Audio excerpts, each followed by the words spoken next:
Alors, on reçoit M. François-Xavier Fauque, qui est originaire de Grenoble, en France. Il est copropriétaire de l'entreprise Chapeau les Bois, une entreprise qui s'appelle à commercialiser, mettre en valeur et mettre en marché les produits forestiers comestibles.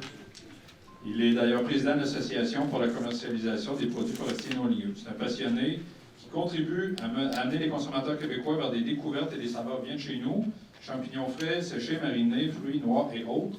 Et on sert maintenant, chez Chapeau les Bois, de la bière faite de lactaire, de chanvre et de chaga. Monsieur Fauque, bienvenue. Alors merci, bonjour à toutes et tous. Bonjour. Merci d'être si nombreux pour cette présentation. Vous faites honneur aux produits forestiers. Je pense que ces produits-là, un jour, vous le rendront bien. Vous êtes tous des utilisateurs de la forêt ou des amoureux du plein air, des amants de la nature, comme on peut dire. Vous savez tous qu'il y a en forêt beaucoup de ressources au niveau des cueillettes possibles. Mais bien souvent, ces ressources-là, par manque de connaissances, on n'est pas capable d'en profiter. On a au Québec, et je dis on a au Québec, vous avez entendu que j'étais originaire de Grenoble, j'ai eu le bonheur d'être reçu ici il y a un peu plus de 30 ans maintenant. Je suis resté accroché dans le bois, on va le dire.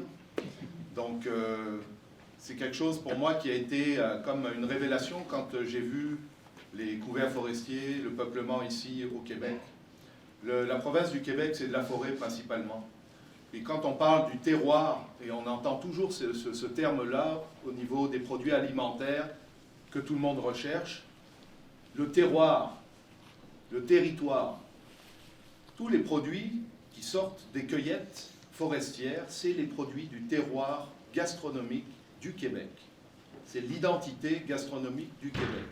Il y a des produits qui ont des goûts vraiment particuliers, qui sont recherchés mondialement. On parle des champignons sauvages, bien sûr. On parle aussi des aromatiques, des petits fruits. Quand je parle des aromatiques, c'est un exemple, le myrrhique baumier, le poivre des dunes, qu'on appelle, qui est en fait le chaton d'aulne crispé.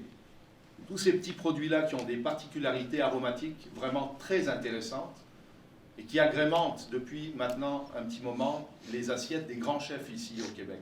Ces gens-là, ils ont compris que ces produits forestiers, c'était l'identité culinaire locale. On parle toujours de marché local, et de plus en plus maintenant, il y a une éco-responsabilité, on parle toujours de l'impact carbone par rapport aux achats qu'on peut faire. Les gens sont de plus en plus sensibilisés, et je suis sûr que vous l'êtes aussi, à acheter des choses qui sont produites localement ou à proximité. Dans les producteurs, c'est bien, mais il faut savoir que vous avez des produits aussi en forêt, qui sont des produits locaux, de proximité. Il suffit d'avoir la connaissance pour faire les cueillettes, une cueillette éclairée. J'entends par là avec un concept de responsabilité, d'éco-responsabilité, c'est-à-dire qu'on ne veut pas aller piller la forêt, évidemment. Surtout que c'est des biotopes, ces endroits où on va cueillir tous ces produits qui sont relativement fragiles.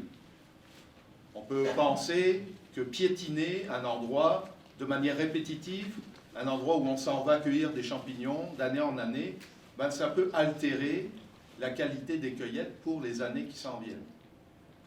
Donc il y a toujours un concept là de on prélève, mais on prélève intelligemment, il y a des savoir-faire maintenant, il y a des méthodes. C'est même enseigné dans certains cégeps, quand on parle des produits forestiers non ligneux, les PFNL, pas très sexy comme nom, je vous l'accorde, on va dire les forestibles. Les produits de cueillette forestière sont consommables, sont alimentaires. Ces produits-là, on peut apprendre à les cueillir dans certains cégeps en région maintenant depuis près de 7 ans pour ce qui est du lac Saint-Jean, depuis 5-6 ans pour ce qui est du Bas-Saint-Laurent dans le coin de la Pocatière. Et maintenant, il y a beaucoup de régions qui initient ces formations pour les gens qui sont intéressés à découvrir les produits forestiers, que ce soit les champignons, mais aussi les petits fruits, les plantes ou les extractifs pour les huiles essentielles. Alors, la rentabilité forestière, j'ai eu beaucoup de rencontres aujourd'hui de personnes qui m'ont dit « Ah, j'ai 300 acres ici, ah, j'ai un territoire forestier là ».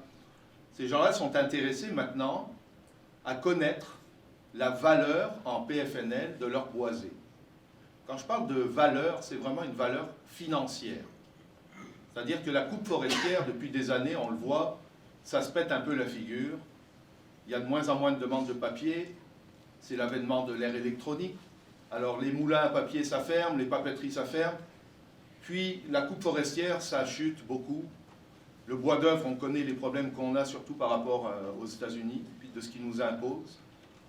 Donc les gens qui ont des parcelles forestières maintenant, ils y regardent à 2 fois, puis ils commencent à considérer vraiment les produits forestiers non ligneux comme une source de revenus, puis quelque chose qui est à travailler, qui est à améliorer. Alors, c'est simple. On dit les champignons comestibles. Si on va par la logique, tous les champignons sont comestibles. Il y en a que vous allez manger une seule fois dans votre vie, par exemple. Donc évidemment, on sait que dans les champignons sauvages, il y a des champignons qui sont problématiques.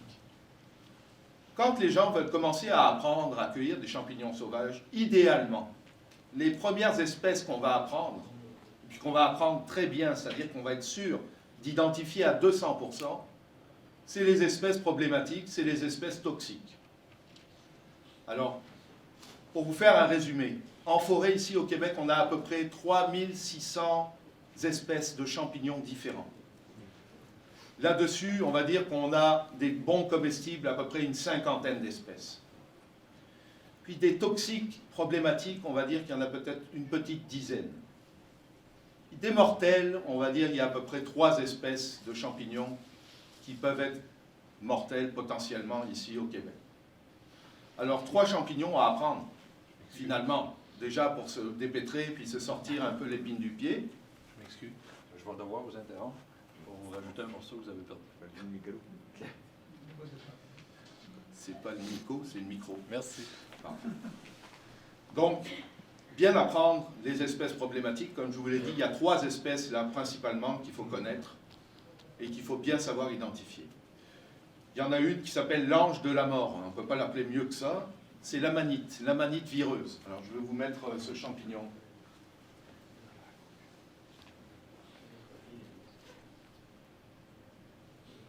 La voilà.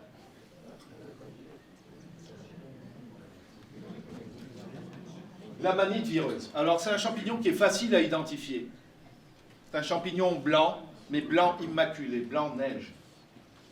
Une tige assez longue. Si on déterre complètement le champignon, on va s'apercevoir qu'il y a une volve ici, qui est comme une enveloppe qui tient le pied. Ça, c'est caractéristique des amanites. Les amanites, il y en a d'autres dans cette famille-là qui sont problématiques, qui ne sont pas mortelles, mais qui sont toxiques. Il y en a une que tout le monde connaît, c'est la représentation des champignons qu'on voit partout dans les dessins animés. Gros chapeau rouge avec des points blancs dessus. On a la même chose un petit peu orangé, puis la même chose jaune en forêt, c'est les amanites. Ces amanites-là sont toxiques. Alors c'est sûr qu'on évite de consommer les amanites. Celle-là, en l'occurrence, est mortelle. On a un petit exemple avec un champignon qui est très bon, mais qu'on peut confondre très facilement avec l'amanite. Donc ça, les gens qui cueillent de la lépiote-lys, je peux vous dire que c'est des cueilleurs très confirmés, qui sont sûrs d'eux, au niveau de l'identification, qui sont sûrs de ne pas se tromper, parce qu'on mange une seule fois de ce champignon, l'amanite vireuse, une seule fois. Si vous avez des questions, là, ne vous gênez pas pour lever la main, puis... On parle de quelle quantité pour que ce soit mortel, ce genre de choses, comme il n'y a pas de moyen de goûter Alors, une petite quantité sans... on peut goûter l'amanite, une petite quantité, mais il s'agit de recracher tout de suite. C'est-à-dire qu'on n'ingère pas. Mais effectivement, il y a possibilité de goûter pour savoir ce que c'est que le goût de l'amanite. C'est un goût qui est très bon. C'est un champignon qui est délicieux au goût. Mais par contre, si on ingère un 20-30 grammes de ce champignon-là, en 4 jours, on va voir le foie qui se liquéfie. Et il n'y a pratiquement aucun remède, aucun traitement. Il y a quelques traitements expérimentaux, je sais maintenant en Europe, notamment à base de vitamine C, mais à dose énorme, et couplé avec une greffe de foie, et on n'est pas sûr d'en réchapper. Donc c'est pour ça que c'est vraiment important de très très bien identifier. On ne fait pas n'importe quoi avec les champignons. Il y a un problème au niveau de l'innocuité de certains champignons, puis il faut qu'on soit sûr, vraiment très sûr de ces cueillettes. Par contre, vous allez voir, il y a des champignons qui sont quand même facilement identifiables, puis qui ne posent vraiment pas de problème au niveau de la consommation. Puis on peut commencer avec ces champignons-là, puis progressivement, d'année en année, augmenter son cheptel de connaissances, d'identification sur le terrain. Quand je parle d'identification sur le terrain, c'est très important. Il n'y a pas un livre, il n'y a pas un manuel qui va valoir une identification sur le terrain. Pourquoi? Déjà, principalement parce que les livres n'ont pas d'odeur. Or, il y a beaucoup de champignons qui sont très recherchés. Je vous donne l'exemple de la chanterelle commune, la girole. Ce sont des champignons qui ont un arôme, une odeur unique. Et il est recherché pour ça. Alors, quand on connaît cet arôme-là, cette odeur-là, puis qu'on fait la cueillette de la chanterelle, c'est impossible de se tromper. Si moindrement on a un nez, là, c'est impossible de se tromper. Mais il y a quand même des sosies, puis je vous le montrerai tantôt pour la chanterelle. Pour les gens qui sont moins expérimentés ou qui n'ont jamais eu l'occasion de bien sentir et de reconnaître après ça de manière sûre l'odeur de la chanterelle, ben, il y a certains champignons qui sont sosies de la chanterelle, puis qui peuvent être problématiques aussi. Donc c'est pour ça que je vous dis, l'identification sur le terrain, il n'y a rien qui peut remplacer ça. Et principalement, dans les champignons, on va dire, il y a 3 grandes familles de champignons. Pour les champignons qui nous intéressent, les champignons qu'on va pouvoir manger, qui vont agrémenter et très bien certains plats. Fait qu'on a la famille des champignons à lamelles. Ça, c'est la plus grande famille. Puis dans le bois, sur les 3500 champignons, je dirais que c'est à peu près 3000 de ces champignons-là qui sont des champignons à lamelles. Ensuite, on a des champignons avec des pics sous le chapeau. Je vais vous donner un exemple. Voilà. C'est la famille des hydnes. Alors, on a le pied de mouton, on a ce petit hydne-là. On a aussi des sarcodons, qui sont des gros champignons, plutôt bruns. Ces champignons-là, ils ont des pics sous le chapeau, au lieu d'avoir des lamelles. Puis, 3e catégorie, vous avez les champignons qui ont des pores sous les chapeaux. Quand je dis des pores, c'est des petits trous. En fait, ce sont des tubes, et l'extrémité de ces tubes nous fait des petits trous. De manière très, très imagée, on va dire, c'est comme une éponge sous le champignon.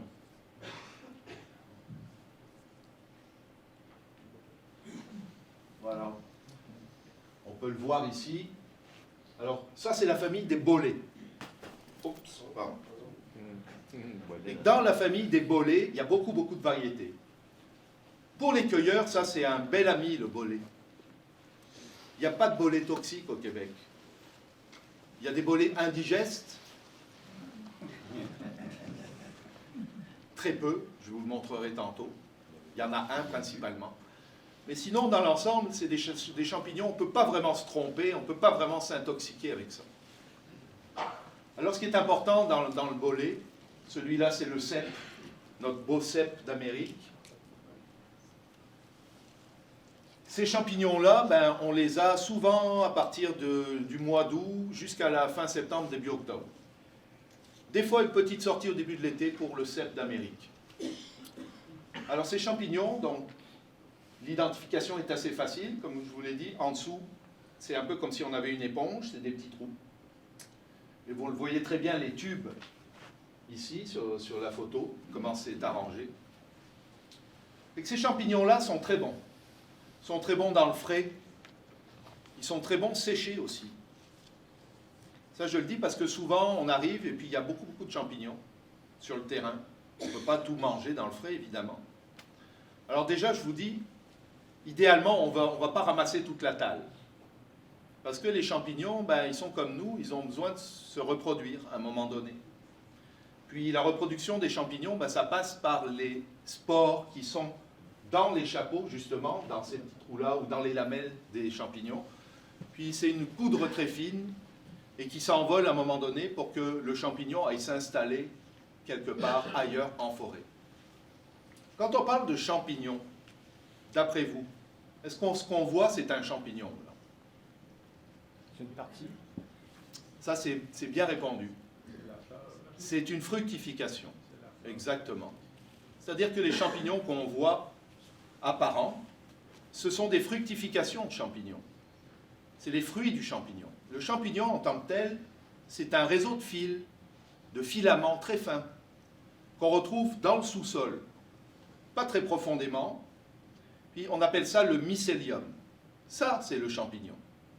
Lui, il peuple les forêts, et on a autant d'espèces qu'il y a de mycélium qui peuplent les forêts, donc je peux vous dire que le sous-sol de nos forêts, là, c'est comme un réseau Internet, mais puissance 10 de ce qu'on connaît, nous, ici, sur Terre. C'est vraiment des connexions de mycélium, de champignons, qui sont reliées, pour la plupart, à certaines essences d'arbres par les racines. Depuis peu, on sait maintenant que les arbres sont capables de communiquer entre eux. On le sait par rapport à certaines attaques on va dire, de maladies ou de prédateurs d'insectes. Et on sait que les premières rangées d'arbres qui mangent la claque, finalement, arrivent à communiquer avec les rangées d'arbres suivantes, qui arrivent à développer des défenses. Ben, cette communication-là, elle se fait par les mycéliums. C'est des signaux qui sont envoyés par les connexions entre les arbres, puis les connexions entre les arbres, c'est le mycélium, c'est les champignons. Alors c'est pour ça que je vous dis, c'est imagé, mais les champignons dans le bois, c'est un peu le réseau Internet de la forêt. Puis les arbres arrivent à communiquer, ou en tout cas à s'envoyer des signaux, ne serait-ce que de détresse, là, pour être capable de réajuster derrière une défense.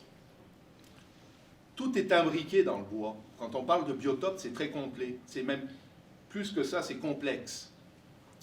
Il y a des champignons qu'on est capable de faire pousser sur des bois morts, comme les pleurotes ou les champignons de Paris qu'on retrouve à l'épicerie, qu'on fait pousser en sac sur du substrat nutritif. Ça, c'est la catégorie des champignons qu'on appelle des saprophytes.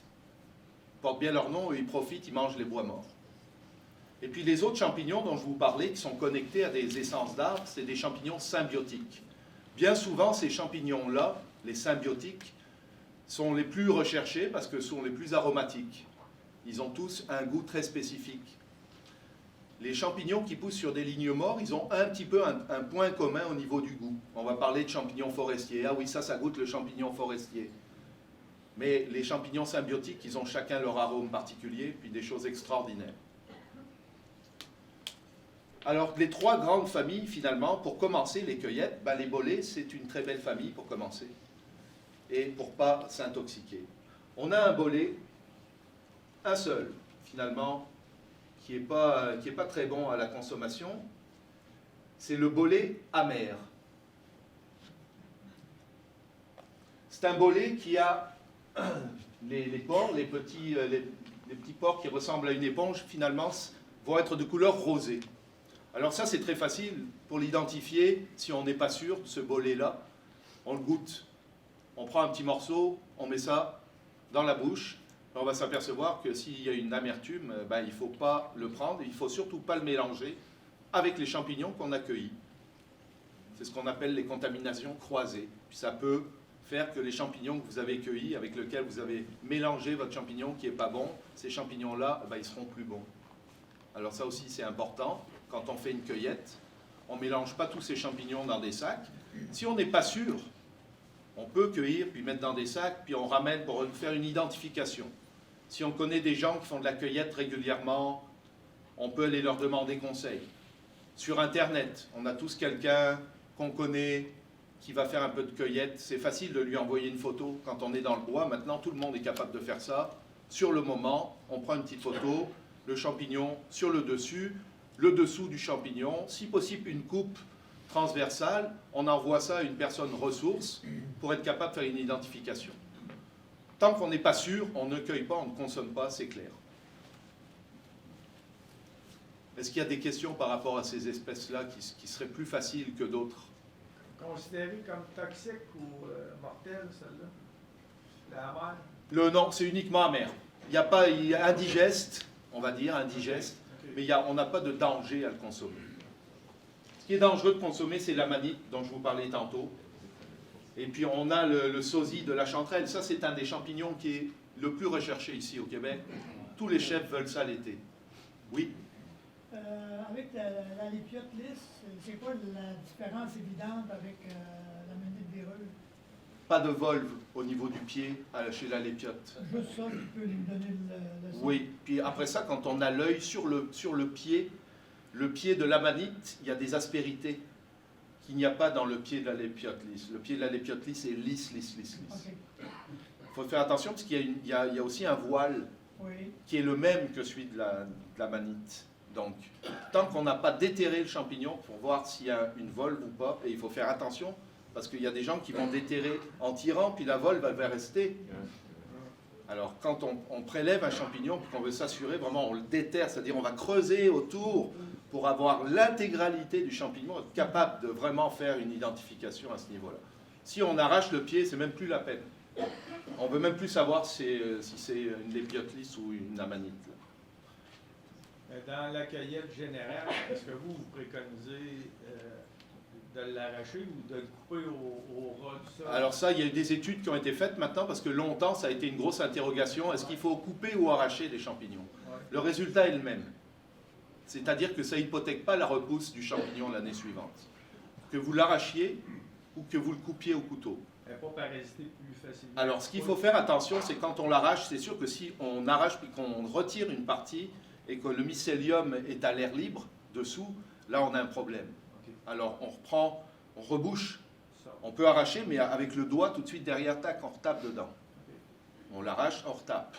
Comme ça, vous êtes sûr que votre mycélium va rester intègre en dessous. Et si tu coupes, tu remets... Si on coupe, on peut le laisser comme ça. Ok. Le bout qui va rester va faire la même chose que si le champignon était arrivé à maturité, puis qu'il va se décomposer. Ouais. Au niveau des bolets, quand tu les coupes, ils viennent noirs. Ça s'oxyde, c'est normal? Oui, c'est normal. Il y en a même qui deviennent bleus. Oui. C'est le bolet cyanescent. Il y a certains bolets, comme le bolet à pied rouge, bleuissant. C'est un bolet qui a un chapeau très foncé. Le dessous est vraiment comme un velours, une couleur orangée rouge. Et son pied, là, à la coupe, il est bleuissant aussi. Le cyanescent est vraiment que bleuissant. En fait, c'est l'oxydation. Au lieu d'oxyder noir ou rouge pour certaines parties, ben, lui, il oxyde bleu. Ça dépend pas avec quoi tu le coupes. Ça dépend pas. Ben, en fait, il va être d'autant plus bleu que vous l'aurez coupé avec une lame qui oxyde. Si vous prenez un petit opinel avec une lame en carbone, là, il va bleuir beaucoup. Si vous prenez une lame antioxydante, là, un inox, ça va bleuir, mais beaucoup moins. C'est à l'oxygène, mais c'est sûr que ça aide quand on coupe avec une lame en métal, ça aide à l'oxydation, oui. Sais-tu que les bolets sont plus difficiles à cueillir parce qu'ils sont toujours presque mangés? Ah là. Oui, c'est seulement les bolets, la famille des bolets qui a des tubes comme ça, qui font comme une éponge en dessous du chapeau. Alors monsieur parle des bolets, puis des bolets parasités. Alors effectivement, c'est un des gros défauts du bolet. C'est pour ça que le cèpe qui pousse au début de l'été, souvent, on ne peut pas commercialiser ce cèpe-là. Tout simplement parce qu'il est parasité tout de suite. Ça prend pas de temps. Ça ne prend pas de temps à cause de la chaleur. On sait que les insectes recherchent de l'eau et les petites mouches vont les pondre dans des endroits où il y a assez d'eau, là. Et les champignons, c'est 90% d'eau. Donc, Il y a même les oiseaux aussi. les oiseaux, les cervidés, alors les écureuils, si vous voyez des champignons sur les arbres, ne vous étonnez pas, les écureuils les prennent et ils les montent sur les arbres.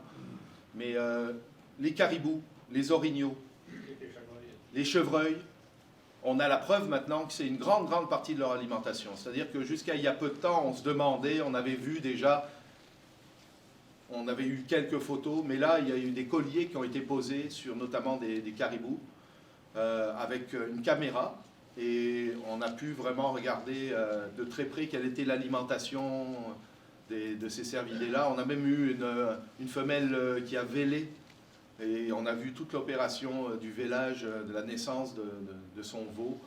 Fait que ça, c'est des nouveaux outils là, qui nous permettent d'être mieux outillés sur la connaissance. Puis on le voit très bien que ça fait partie vraiment de l'alimentation là, en grosse quantité. Vous avez dit que dans les bolets, il y en a deux sortes qui sont indigestes? Non, c'est le bolet amer. Tout simplement. Oui, tout simplement. En France, on a un bolet qui s'appelle le bolet Satan, qui est toxique. Mais on ne l'a pas ici, il n'existe pas ici. Pour les amanites, c'est la même chose. On a l'amanite phalloïde qu'on commence à retrouver aux États-Unis, puis dans le sud du Québec. Mais elle n'est pas encore rendue ici, cette amanite-là non plus. Et ça mute, hein, les champignons, puis vous le voyez, c'est un petit peu comme les personnes, hein, il y a des immigrants qui se pointent, et puis qui s'installent à un moment donné, puis qui deviennent des champignons, pas endémiques, mais qu'on a dans le décor, puis il faut faire avec. Il y a certains amanites qui sont comestibles? Oui, Certains. oui, vous avez plusieurs amanites comestibles, il y a l'amanite vaginée, et moi, ma préférée, c'est l'amanite de Jackson, qui est ce qu'on appelle l'amanite des Césars. Parce que dans l'antique Rome, c'était le mets de choix des empereurs romains, c'était l'amanite des Césars. Mais ça leur a joué des tours, parce qu'on sait qu'il y en a qui ont été empoisonnés avec des amanites. Donc c'était à double tranchant ce régal-là pour les Césars romains. Mais ici, on a une très belle qualité de champignons. Puis l'amanite des Césars, à partir de fin juillet, début août, on en retrouve pas mal quand même. C'est assez commun ici au Québec. Alors chanterelle, comme je vous le disais, un des champignons les plus aromatiques, un des champignons les plus recherchés. C'est très facile à identifier, comme je vous le dis, à partir du moment où on a commencé à en cueillir avec des gens qui sont expérimentés, puis qu'on a mis le nez dedans. Là, tout de suite, on va sentir cette odeur si particulière, puis qui est tellement unique et tellement bonne là, que ça reste ancré ici. Généralement, là, on ne se trompe plus derrière. Il y a quand même, comme je vous le disais, des sosies, quand on parle des sosies problématiques pour la chanterelle. Les clitocibes. Alors, on a deux sortes de clitocibes ici au Québec. On a le orangé, puis le lumineux. Le plus dangereux, c'est le lumineux. C'est aussi le plus facile à identifier, là, comme le champignon qui n'est pas de la chanterelle. Dans le sens où on voit que ça pousse de manière grégaire, c'est-à-dire grégaire en groupe, mais très rapproché pour le clitocibe. C'est souvent en touffe qu'on va le retrouver. La chanterelle, vous ne la retrouverez pas comme ça, jamais. La chanterelle va pousser de manière grégaire, mais de manière un peu plus espacée quand même, comme vous le voyez sur le terrain. Le clitocibe orangé, lui, peut poser un peu plus de problèmes parce que sur la répartition sur le terrain, il ressemble beaucoup à la chanterelle. Par contre, la couleur est un peu différente, puis quand on regarde de près, on voit que la chanterelle, ce sont des plis qui partent du pied, et ce ne sont pas des lamelles en fait, c'est des plis. Et ça remonte sur le pied, puis ça devient de plus en plus gros. Ces plis-là, sous le doigt, ça ne plie pas. Les clitocibes, on voit très clairement que c'est des lamelles qu'il y a sous le chapeau. Et comme on le voit ici, ben, les lamelles, elles partent drettes au même niveau sur le pied. C'est comme une coupure, puis hop, les lamelles qui partent. Et quand on passe le doigt sur ces lamelles-là, ben, c'est très très mobile, c'est très fragile. Donc on voit très bien que ce sont des lamelles. Donc quelqu'un qui a un gros rhume, là, qui n'est pas capable d'identifier à l'odeur de la chanterelle, il y a quand même des moyens physiques d'identifier que ce n'est pas une chanterelle, qui sont quand même relativement faciles. Une fois qu'on l'a eu entre les mains, c'est toujours la même chose. Sur papier ou sur un livre, ça a l'air facile, puis après ça, on est dans le bois, puis là, oh, on se pose plein de questions, parce que là, c'est pas exactement comme sur la photo. Puis là, oh, les lamelles, ça bouge-tu, ça bouge pas, c'est problématique. Non, c'est pour ça que je vous le dis, idéalement d'avoir de l'aide de quelqu'un qui connaît l'espèce, qui est un cueilleur confirmé, ou s'il n'y a pas de problématique, il va vous aider à faire l'interprétation. Puis après ça, vous allez voir que c'est très simple quand même de connaître 3 ou 4 espèces qu'on va rencontrer dans l'été, du mois de juillet jusqu'au mois d'octobre, puis d'être capable de cueillir ça sans avoir aucune crainte. La couleur de la chanterelle, le corps, pas mal tout le temps pareil. Toujours dans le jaune vif. C'est rare qu'on en ait de la orangée, là. Des fois de la blanche, on appelle la alba, mais souvent c'est parce qu'elle est dans le terrain plus découvert, puis elle se fait décolorer un peu par le soleil. L'orangé, est-ce qu'il est bon? Le clitocibe, Ouais, je ne sais pas si c'est un clitocibe. les deux que vous voyez ici, là, ce sont 2 toxiques. Le seul bon comestible, c'est la chanterelle. Donc, Celui qui est orangé, y a-t-il oui. de la chanterelle orangée? Non, il n'y a pas de chanterelle orangée. Celui qui est orangé. Celui qui est orangé, là, je vais vous le montrer, s'appelle le champignon homard, le lobster mushroom. Et lui, là, c'est facile pour l'identification. Il garde de l'eau dedans. Alors, des fois, il y a de l'eau qui s'accumule parce que c'est comme une tulipe, hein. Oui, oui. Est-tu comestible? Oui, absolument. Au niveau des champignons, le lactaire, ça ressemble un peu à ça. Le lactaire à odeur d'érable, c'est un champignon à lamelles, OK. avec un gros chapeau assez évasé. Oui. La couleur est d'un brun assez pâle. Il y en a un peu orangeux aussi. Alors, on a des clitocypes dans les orangés, oui. Puis il y a certaines espèces aussi qui sont un peu plus orangées, comme le tricolome, le jaunet qu'on appelle. Le tricolome, lui, pendant des années a été considéré comme un bon comestible, mais depuis maintenant une dizaine d'années, ce champignon, il a muté. Il est devenu un toxique mortel. Alors on a décidé de ne pas le mettre dans les champignons commercialisables. C'est mieux. La colonne de gauche, là, c'est tout de haut en bas, c'est tout de la chanterelle. C'est toute la chanterelle, mais à différents stades, en fait. Ah, ok. C'est parce qu'il y en a un qui est rosé légèrement, Oui. puis l'autre qui est jaune en Oui, dessous. exact. Alors, c'est les petites différences de teinte qu'on peut avoir. Sous les lamelles, des fois, ça peut être un peu plus rosé, un peu moins jaune vif. Il est en forme de flûte. Oui, exact. Le ciboire. Vous parlez de lamelles, mais La chanterelle ciboire. les plis sont considérés comme des lamelles. Les plis, c'est pas des lamelles. C'est justement, c'est une bonne manière de pouvoir faire la différence. Les plis, c'est vraiment des plis. On le voit, le champignon, ça fait un pli, puis ça remonte. Et quand on passe la main dessus, ben, c'est pas mobile du tout. C'est vraiment incrusté dans le pied. Est-ce qu'ils font partie de la famille des lamelles? Oui, c'est des champignons à lamelles. On les assimile avec les champignons à lamelles. Est-ce qu'au Québec, il y a des regroupements de mycologues un peu partout qui... Dans chaque petite ville, on a maintenant un club des mycologues. Ici à Québec, il y en a un très actif depuis de nombreuses années. Il y en a un petit peu partout qui se développent, mais de plus en plus maintenant, ce qu'on voit se développer, c'est des activités de mycotourisme, c'est-à-dire des sorties d'initiation.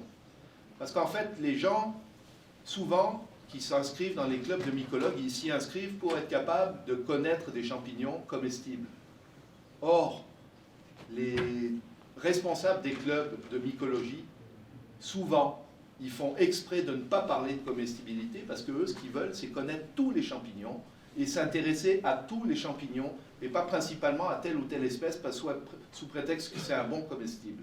Alors ça a déçu beaucoup de gens qui n'ont pas le goût d'apprendre les 3500 champignons qu'on a en forêt, mais ils ont le goût eux, de connaître peut-être 5, 6, 10 espèces qu'ils vont être capables de cueillir quand ils vont se promener, puis d'être capables d'en profiter au niveau alimentaire, au niveau de la gastronomie. Le livre Le champignon comestible du Québec, excellent pour les débutants. Oui. Il y a un club de mycologie à Québec, il y a un club de mycologie, je vais dire, Oui, absolument. Il y en a dans le Bas-Saint-Laurent, il y en a au Lac-Saint-Jean, l'Estrie, la Naudière. Toutes les régions du Québec maintenant sont représentées avec un club de mycologie ou des gens qui donnent des formations. Sur Facebook en passant. Oui, oui, les réseaux sociaux, là, ça joue beaucoup maintenant pour la connaissance de ces produits-là, puis ça fait boule de neige vraiment. Et que les gens qui s'intéressent vraiment à ça, dans toute leur région, là, ils vont avoir une ressource maintenant, ne serait-ce que pour aller faire des petites sorties, commencer à se familiariser avec certaines espèces de champignons. Puis ceux qui veulent le faire de manière plus sérieuse, qui veulent vraiment devenir des cueilleurs professionnels, ben, on a des formations au cégep depuis plusieurs années pour la cueillette des PFNL. C'est une certification qu'on vous donne à la sortie, c'est 190 heures de cours. Puis vous avez la moitié de ces heures qui sont données sur le terrain, donc très bonne valeur au niveau de l'identification. Quand vous sortez de ce cours-là, vous êtes un cueilleur certifié, professionnel. De plus en plus maintenant, il y a des cohortes en région qui se forment. On le voit, l'industrie forestière, je vous l'ai dit, ça se pète la gueule depuis des années. Mais il faut parler de ce qui est. Alors, qu'est-ce qui reste comme ressource en région, si ce n'est pour l'exode encore, pour que les gens se rendent en ville, non? Il y a une manière maintenant de trouver de l'activité commerciale, de l'activité économique en forêt. Puis si les produits forestiers non liés, ils sont là chaque année, ces produits-là. Et ils sont en grande demande. Alors, il y a une manière là de changer un peu son fusil d'épaule, et puis d'appréhender la forêt autrement que par la coupe. Parce que jusqu'à présent, tout ce qu'on a su faire en forêt ici, c'est de la coupe. Puis le repeuplement, après ça, ben, c'est monoculture. Fait que la biodiversité, elle disparaît. Et puis ben, c'est sûr que dans ces endroits-là où il y a eu la pousse de monoculture, la replantation, ben, on ne retrouve pas toutes les espèces de champignons, toutes les espèces de petits fruits, ou toutes les espèces de plantes qu'on peut retrouver dans les forêts où il y a de la biodiversité, où les peuplements sont restés matures, où ça n'a pas été encore trop entamé. Dans quelle sorte de boisé qu'on trouve le plus en Québec? Alors, il y a une constante, boisé mixte, forêt mixte, feuillu et résineux, comme on a ici, tout le bord du fleuve, la rive sud, la rive nord. Ça, c'est les boisés, on va retrouver le plus d'espèces de champignons diversifiés. L'humidité. Diversifiés, vraiment. Ça prend l'humidité. Ça prend de l'humidité, évidemment. Si on n'a pas d'eau, il n'y a pas de champignons. Et après ça, dans les forêts de résineux, plus au nord, on en a des quantités de champignons astronomiques, mais on va retrouver moins de quantités d'espèces différentes. Ça va être plus 2-3 espèces phares qu'on retrouve, puis qui sont vraiment en grosse quantité. Sur la côte nord, la chanterelle tube, le matsutake, donc l'armillaire à grand voile, ça c'est des champignons, les bolets, c'est des champignons qu'on retrouve là, en grande quantité. Tout ce qui est armillaire ventrue qui pousse dans la sphaigne ou la mousse, ça c'est des champignons aussi nordiques qu'on va retrouver dans des peuplements plus de résineux. Et plus on va retrouver de feuillus, ben là plus on va avoir de diversité au niveau des espèces. La rareté de l'année passée, ben, si on peut dire... Ça c'est d'une année à l'autre, ça change constamment. Okay. L'an passé, sur certaines espèces de champignons, ça a été catastrophique, entre guillemets, parce que, en fait, on en a eu, mais pas des bonnes quantités. Le lactaire à odeur d'érable, qui est un champignon qui est de plus en plus demandé, parce qu'il est de plus en plus utilisé dans la transformation alimentaire ou dans les boissons. Ce champignon-là, l'an passé, ça a été vraiment quasi nul, la cueillette. Donc, on fait avec ce que la nature nous donne. Il faut quand même comprendre qu'on a une chance, là, au Québec, c'est que les territoires sont vastes, puis quand on n'a pas d'eau quelque part, ben, dans une autre région, il va y avoir eu. Alors, on est capable d'avoir de l'approvisionnement quand même. C'est sûr que si on veut avoir de la constance, il faut être maillé. Nous, notre entreprise, Chapeau-les-Bois, on distribue à la restauration ici depuis 10 ans. Puis on ne distribue pas juste un restaurant, on a à peu près une trentaine d'établissements. Ça veut dire qu'il faut avoir du volume de champignons, la constance, la régularité. Et puis ça, on est capable de l'avoir qu'avec un maillage de cueilleurs, mais de partout dans la province. Nous, on a des cueilleurs à Chibougamau, puis on a des cueilleurs en Gaspésie. On approche une 60aine de cueilleurs pour être capable de sortir la ressource du bois. C'est une chaîne, hein, c'est une grande chaîne, ça. Si on veut commercialiser ces produits-là, ben, chaque chaîne est tellement importante. Les cueilleurs, il faut qu'ils rentrent dans le bois et qu'ils aillent sortir la ressource. Puis il faut qu'ils la ressortent dans les bonnes conditions, les bons grades cueillis. Que la chaîne de froid soit respectée, que les cueillettes soient bien nettoyées. Après ça, il y a le conditionnement pour le transport le plus vite possible pour que ce soit arrivé pour la distribution, puis qu'on ait à peu près un 7 jours potentiel de conservation du produit en main. Parce que quand on commercialise, ben, on ne peut pas arriver avec un produit qui est déjà éventé sur le marché. Il faut que le produit, la personne qui l'achète, elle ait le loisir de dire ben, je vais le garder au frigo de 3 jours, 4 jours, puis après ça, je le ferai. Ou je le fais tout de suite, mais il faut qu'il ait cette liberté-là. Il n'y a pas un consommateur de produits là, qui va vouloir qu'on lui impose que c'est ce soir que tu vas faire ce que tu as acheté. Là. Alors c'est le défi dans les produits forestiers, notamment les champignons sauvages, c'est vraiment cette facette-là dans la commercialisation, d'avoir des cueilleurs qui sont certifiés, qui sortent la belle qualité, que ce soit rendu très vite sur le marché, qu'on fasse la distribution, puis que les gens en bout de ligne, les consommateurs, que ce soit vous qui l'achetez dans les épiceries ou les marchés publics, ou les chefs dans les grandes cuisines, qu'ils aient le loisir de le travailler, puis qu'ils aient le nombre de jours suffisant aussi. Alors c'est une commercialisation, tout ça, ça a été mis en place par notre association, la CPFNL, depuis 10 ans, faire des chaînes d'approvisionnement, normer l'activité pour le MAPAC, parce que le MAPAC, quand ils ont commencé à voir des champignons sauvages sur les étals, ça a été la panique, je peux vous le dire. Le problème de l'innocuité, là. Alors, on a eu la chance, c'est qu'ils nous trustent assez pour nous demander de faire notre propre norme. Le cahier des charges qu'on a en bas au kiosque, sur la cueillette, le livre que vous aviez tantôt, la couverture, ce cahier des charges-là, il a été fait à la demande du MAPAC par toute l'industrie des gens qui travaillent les champignons sauvages. On s'est tous réunis, on a travaillé de manière collégiale, puis on a sorti ce cahier des charges, où on décrit vraiment les techniques pour les cueillettes, le conditionnement, le nettoyage, etc., pour la commercialisation, vraiment. Puis après ça, ben, toutes les espèces dont je vous parlais, qui sont intéressantes au niveau comestible, elles sont argumentées au niveau photographique, avec les grades à cueillir, ce qu'il faut laisser sur le terrain, ce qui est passé date en fait, ce qu'on ne doit pas cueillir, et puis un descriptif du champignon, des habitats.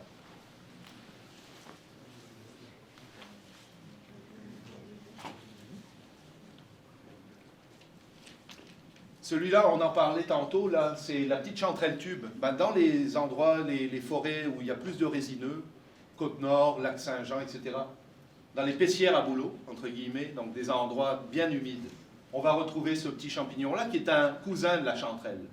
Elle n'a pas le même goût, mais elle a un goût très intéressant aussi. Oui? C'est la chanterelle à pied jaune ou la chanterelle en tube, ou la craterelle.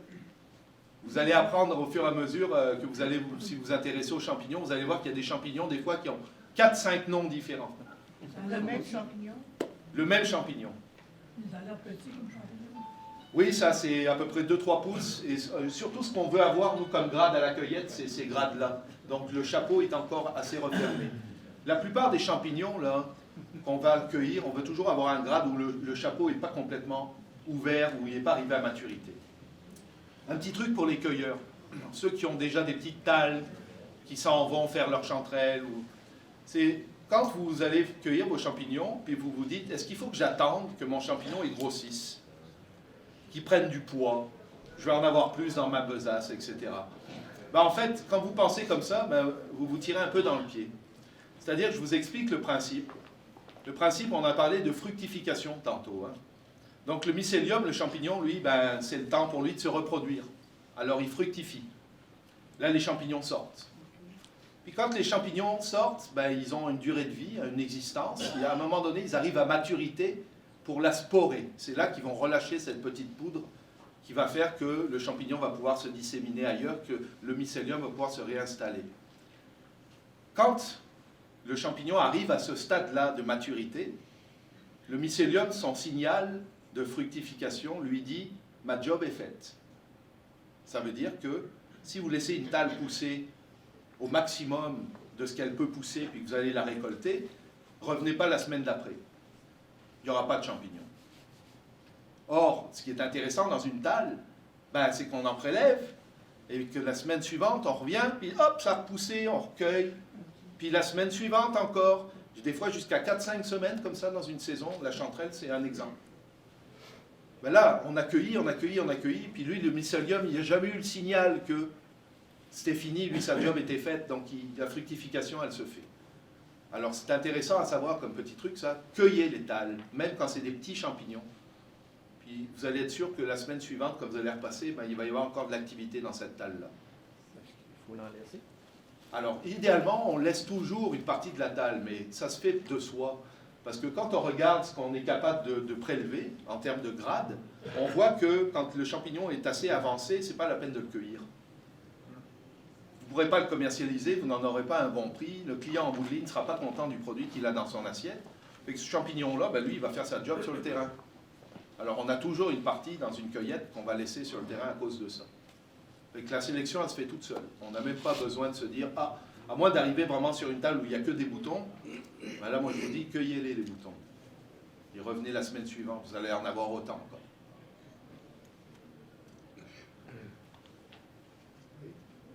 On remarque que tu as en haut des gros champignons volumineux. Alors, l'armillère, souvent, c'est les armillères, ça, qu'on a. La dermatose des russules, le fameux champignon homard, ce champignon-là, que certains connaissent peut-être. Alors ça, pour les gens qui ne connaissent pas beaucoup les champignons, un des plus faciles à identifier. On ne peut vraiment pas se tromper. Vous le voyez, ce champignon-là, il ressemble. À l'extérieur, il est orange comme du homard. Il est très charnu. Et la chair à l'intérieur, c'est blanc. C'est exactement comme du homard. On l'appelle comme ça pour ça, mais il y a aussi un goût de fruit de mer, ce champignon-là. C'est ça qui est extraordinaire. C'est qu'il a l'apparence du homard, puis il y a un goût de fruit de mer. Et un vrai goût de fruit de mer, je vous le garantis. Vous séchez ça, là, vous mettez ça, le nez là-dedans, puis c'est comme si vous aviez séché un paquet de crevettes là, de la Côte-Nord. Elle a exactement la même odeur. Il est gros. Ah, ça peut devenir assez gros, le homard. Moi, j'ai déjà eu en main 2,5 livres. Ouais, ça peut devenir très gros. Donc, alors lui, c'est la russule à pied courte au départ. Ce champignon-là, au départ, c'est un champignon blanc à lamelles. Très ordinaire, chapeau très large, des grosses lamelles dessous, un pied assez court et très trapu. La russule à pied court. Absolument pas comestible. Aucun intérêt comestible pour ce champignon-là. Mais la nature est bien faite, puis ce champignon-là, ben, il est la cible privilégiée d'un autre petit champignon qui s'appelle la dermatose des russules. Avec dermatose, c'est pas sexy, là, on le sait. Mais ce petit champignon-là, ben, il va attaquer la russule à pied court et il va le métamorphoser.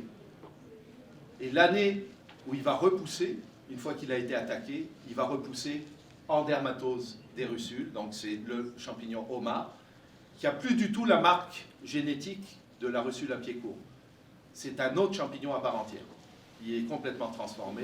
Il n'y a plus de lamelles. Vous voyez, sous le champignon, on voit encore quelques marques, quelques plis, mais les lamelles sont absolument disparues. Alors que sur la russule à pied court, c'est des lamelles vraiment, des grosses lamelles très très fines. Alors c'est vraiment une transformation que subit ce champignon-là, puis il devient un très bon comestible avec ce petit goût de fruits de mer. Ce champignon-là, vous allez le retrouver souvent sur les bords de sentiers forestiers, les orées de bois, les endroits où il y a un petit peu de lumière, là, où il y a un peu de soleil qui passe. Puis, si facile à identifier, là, il y a une constante, il faut qu'il soit toujours orange comme ça. Il peut être un peu plus pâle, un peu plus blanc, et qu'il soit très ferme. S'il devient plus rouge ou orangé rouge, et qu'il devient très cassant, il est passé date. C'est justement... Ça, la dermatose, là, au Québec, c'est un des champignons les plus rencontrés, puis on en sort des quantités, là, absolument incroyables quand ça veut faire. En plus, c'est un champignon qui n'aime pas beaucoup l'eau. C'est-à-dire, les années de sécheresse, généralement, c'est des bonnes années pour la dermatose. Quand il y a trop d'eau, ce champignon-là, il reste mou. Monsieur le disait tantôt, il y a de l'eau qui s'accumule dans le champignon, ça le fait pourrir. Donc, il ne faut pas qu'il y ait trop d'eau pour ce champignon-là. C'est un champignon qui pousse bien dans les sols sablonneux. Ça peut pousser sous les conifères, mais il y aura toujours un boisé mixte. Oui? Ça prend 2 ans. Ça prend 2 ans. Alors oui, ça prend 2 ans. C'est-à-dire que la première année, il se fait attaquer par la dermatose. Là, il se décompose, il vit sa vie de champignon. À la fin de sa vie de champignon, il se décompose, il se liquéfie. Et quand il va repousser l'année suivante, c'est le lobster mushroom qui va apparaître. À l'état de russule, il n'est pas bon. À l'état de russule, il n'est vraiment pas bon. Quelqu'un qui repousse de cette manière-là, métamorphosé, est-ce qu'il y a des russules alentour? Souvent, c'est parce que c'est dans un territoire où on retrouve de la russule qu'on va retrouver. Ça, c'est un bon indice pour savoir si vous allez être capable d'avoir du lobster ou pas. C'est de rencontrer de la russule à pied court. Là, vous le savez que tôt ou tard, dans le sentier, là, vous allez rencontrer un lobster. Est-ce que je veux dire, là, tu trouves une dermatose, à ce moment-là, est-ce qu'il peut y avoir des russules alentour? Il peut y avoir des russules alentour, mais elles vont rester russules. Mais vous pouvez... Alors ça, on parle souvent de faire de la culture de champignons forestiers, etc. Et les champignons sauvages, comme les symbiotiques, c'est impossible. C'est trop complexe, ils sont connectés à certaines essences d'arbres, c'est trop complexe. Mais lui, là, ce qui est sympathique, c'est qu'on peut prendre des morceaux, puis si on trouve de la russule à pied court aux alentours, ben on va déposer un petit morceau sur le chapeau de la russule à pied court pour accélérer le processus, comme on dit. Ce sera moins la lotte pour lui, mais vous allez être capable comme d'ensemencer votre boisé avec la dermatose. Est-ce que vous allez favoriser, vous, la recherche en sentier ou en pleine forêt? Tout dépend des espèces de champignons puis de la saison dans laquelle on est. Oui, mais les espèces qu'on cherche. Okay. Si on cherche, mettons, dans le début de saison ici, les premiers champignons qu'on va cueillir, mis à part la morille, là, qui est à part un peu, à vrai dire, à la mi-juillet, ça commence. La chanterelle. Mais la chanterelle, on va trouver ça en plein bois. Dans des endroits, souvent, où il y a des petits ruisseaux, des bords de petites rivières, il y a un peu d'humidité. Pas de terre noire trop, idéalement. Mais c'est dans ces configurations-là, à plein bois, c'est sûr que vous allez retrouver ces champignons-là. Et d'autres champignons comme le dermatose, ben, c'est en marchant sur les sentiers que vous allez commencer à les apercevoir. Des fois, vous allez en spotter dans le bois aussi. Mais c'est souvent dans ces configurations un peu plus éclaircies qu'on va retrouver. Alors que d'autres, comme la chanterelle, ben, c'est vraiment le bois fourni. La chanterelle tube, des baissières à bouleau, des fois, c'est dégagé un peu. Mais il faut vraiment qu'il y ait de la sphaigne et puis beaucoup d'humidité. C'est le même environnement dans lequel on retrouve le lactaire à odeur d'érable. Ce fameux champignon-là que tout le monde cherche maintenant. On a fait une bière avec ce champignon-là, une belle rousse, en passant. La chanterelle, elle la pousse en anglais. Oui, toujours de manière grégaire, donc c'est des talles. La morée, il y a le printemps. revient ça tous les ans? Toujours aux mêmes endroits. Dans le même endroit? Tous les champignons, ils poussent toujours aux mêmes endroits. J'en trouvais, puis je retournais des années suivantes, on en trouvait plus. Ben, c'est parce que vous n'aviez pas les configurations au niveau du terrain, puis de l'humidité, l'hydrométrie, la température. C'est tellement variable d'une année à l'autre. Ouais, je mettais des petits marqueurs rouges, là, puis Mais dans 2 ans, si sur le même spot, là vous allez arriver, puis hop, vous n'aurez plus quoi faire des champignons. Ça fait que c'est tout dépend du moment là où ce que quand le champignon est prêt, lui, il faut qu'il y ait les conditions hydrométriques, température soient réunies. Si on a un petit peu d'eau, ça ne fera pas. En forêt, les premières eaux, c'est pour les arbres. L'over, ça en va sur les champignons. Alors, il faut qu'il pleuve, il faut qu'il y ait de l'eau. Quand on a des étés comme on a depuis 2-3 ans ici sur la rive sud, où ce qu'on a des épisodes de sécheresse sur 2-3 semaines, ça c'est catastrophique parce que les champignons poussent, puis là les boutons, là ils sèchent sur place, puis on n'a pas moyen de les récolter. Donc c'est vraiment, il faut que les conditions soient réunies. Mais c'est pas grave, si on rate une espèce, il va y avoir d'autres. Plus tard, la saison va nous donner... On n'a jamais eu un été où on n'a pas eu aucun champignon, c'est jamais arrivé. C'est sur certaines espèces qu'on peut avoir des variantes d'une année à l'autre. Excuse. Oui. Peut-être que ça m'a échappé. Est-ce que le processus est obligatoire dans la métamorphose du lobster ou le lobster peut reproduire du lobster directement? Après ça, il va repousser en lobster. Tout le temps en Oui. lobster? Une fois qu'il a été dermatosé, là, il va repousser en lobster. Ok, ça fait que parce que moi, je ne l'ai jamais vu à pied court. J'ai toujours vu seulement du lobster. Transformé déjà. Transformé déjà. C'est pas pas parce des- qu'il manque un cycle, c'est parce que le cycle est complet. Le cycle est complet, lui, il est devenu un lobster, puis il va vivre sa vie de lobster. Tu disais tout à l'heure, je vais prendre un petit morceau de lobster, je vais le grainer. Oui, sur les russules à pied court. Essayez pas sur d'autres champignons, là, vous n'aurez pas de gros résultats. Alors la russule, non, on ne la voit pas là-dessus. Là. La russule à pied court, c'est un champignon dont le chapeau est vraiment très large. Il a un peu cette forme un petit peu embonné à l'intérieur, puis un pied qui est vraiment très très charnu, pas très haut.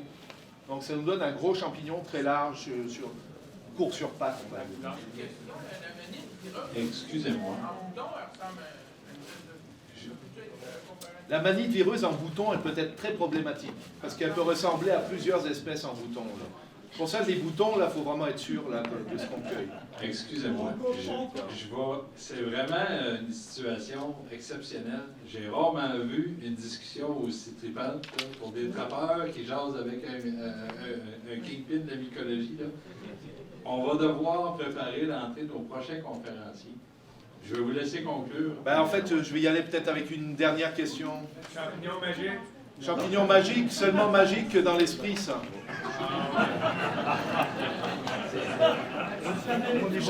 Pour faire une réponse plus élaborée, c'est parce que le problème des champignons magiques, en fait, c'est que pour avoir un buzz, on va s'intoxiquer de manière hépatique. Et comme je vous l'ai dit tantôt, les intoxications hépatiques des champignons, c'est jamais très bon. Alors la psilocybine, c'est une belle molécule, là notamment au niveau de la médecine, des problèmes mentaux, la dépression, etc. Il semblerait qu'il y a des protocoles dans les recherches maintenant qui sont vraiment très très intéressants, mais on ne va pas consommer le champignon comme ça parce que vous allez vous intoxiquer pour avoir un buzz. Il y a d'autres substances légales maintenant.